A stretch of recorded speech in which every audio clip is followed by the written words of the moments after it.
تیرا انسان، تیری حقیقت ایک ہے، تیرا باپ ایک ہے،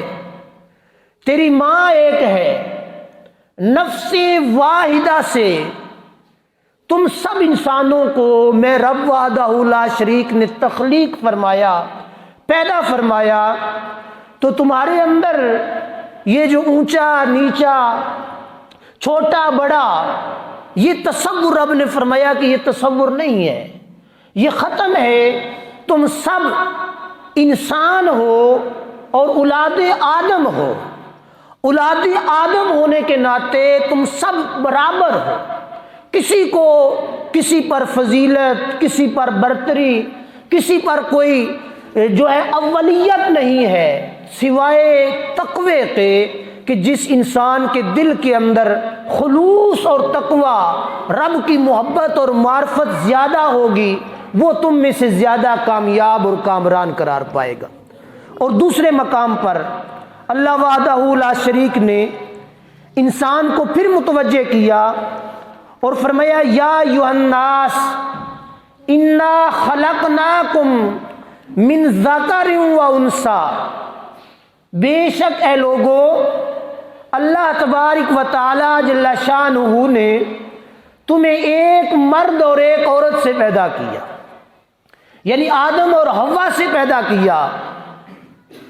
وَجَعَلْنَاكُمْ شُعُوبًا وَقَبَائِلَ لِتَعَارَفُوا، پھر تمہاری مختلف ذاتیں بنا دی، پھر مختلف قومیں بنا دی، تاکہ لِتَعَارَفُوا، تاکہ تمہاری پہچان ہو سکے، تمہیں سمجھا جا سکے، ورنہ کیا ہے نفس انسانیت میں تم سب کے سب برابر۔ اب یہاں پر بڑی خوبصورت چیز حضور نبی رحمت شفیع الامم صلی اللہ تعالی علیہ وآلہ وسلم نے بیان فرمایا کہ ہر انسان برابر ہے۔ آج ہم لوگ اپنے آپ کو فوقیت دے لیتے ہیں قبیلوں کے لحاظ سے، ذات پات کے لحاظ سے، اور مال دولت، جاہ منصب کے لحاظ سے، حسن اور خوبصورتی کے لحاظ سے۔ حضور نبی رحمت شفیع الامم صلی اللہ تعالی علیہ وآلہ وسلم نے ارشاد فرمایا، صحیح بخاری شریف کے حدیث سے پاک ہے، فرمایا کہ کسی گورے کو کسی کالے پر کوئی فوقیت نہیں ہے۔ یعنی ہم لوگ اپنے آپ میں حسن کی بات کرتے ہیں، میں بڑا خوبصورت ہوں، تو خوبصورت نہیں ہے، میرا رنگ بڑا سفید ہے، تیرا رنگ سفید نہیں ہے، تو کالا ہے، میں گورا ہوں۔ یہ ہم لوگ اپنے اندر فرق پیدا کرنے کے لیے کوشش کرتے ہیں۔ تو حضور علیہ الصلوۃ والسلام نے ارشاد فرمایا کہ کسی بھی انسان کو کسی بھی زاویے سے، چاہے وہ کالا ہو یا گورا ہو، گورا ہو یا کالا ہو، حضور علیہ الصلوۃ والسلام نے فرمایا کہ کسی کو کسی پر کوئی فوقیت، کوئی برتری، کوئی ایسی چیز نہیں ہے کہ اس کے اندر اضافت ہو تو اس کے اندر کم ہو۔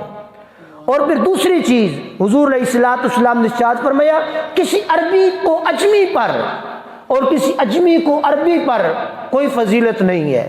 یعنی بعض لوگ، مکے کے لوگ اپنے آپ کو اہل عرب کہلاتے تھے اور کہتے تھے ہم لوگ تو پڑھے لکھے ہیں اور دوسرے لوگ جاہل ہیں، ہم شہر میں رہنے والے، وہ دیہاتوں میں رہنے والے، ہم سمجھدار، وہ نہ سمجھ۔ تو حضور علیہ الصلوۃ والسلام نے اس فرق کو بھی مٹا دیا، فرمایا کہ نہ کالے گورے کا کوئی فرق ہے، نہ عربی اجمی کا کوئی فرق ہے، ہر انسان چاہے وہ کالا ہو یا گورا ہو، اچھا ہو یا برا ہو، جیسا بھی ہو، انسان سب نفس انسانیت میں برابر ہیں۔ اور اگر تم میں سے کسی انسان کو کسی پر فوقیت، فضیلت اور درجہ ہے تو وہ اللہ کے ہاں تقوی کی بنیاد پر ہے۔ اگر کوئی متقی زیادہ ہے تو وہ اللہ کے ہاں زیادہ مقبول ہے، ورنہ مال، جائیداد، منصب،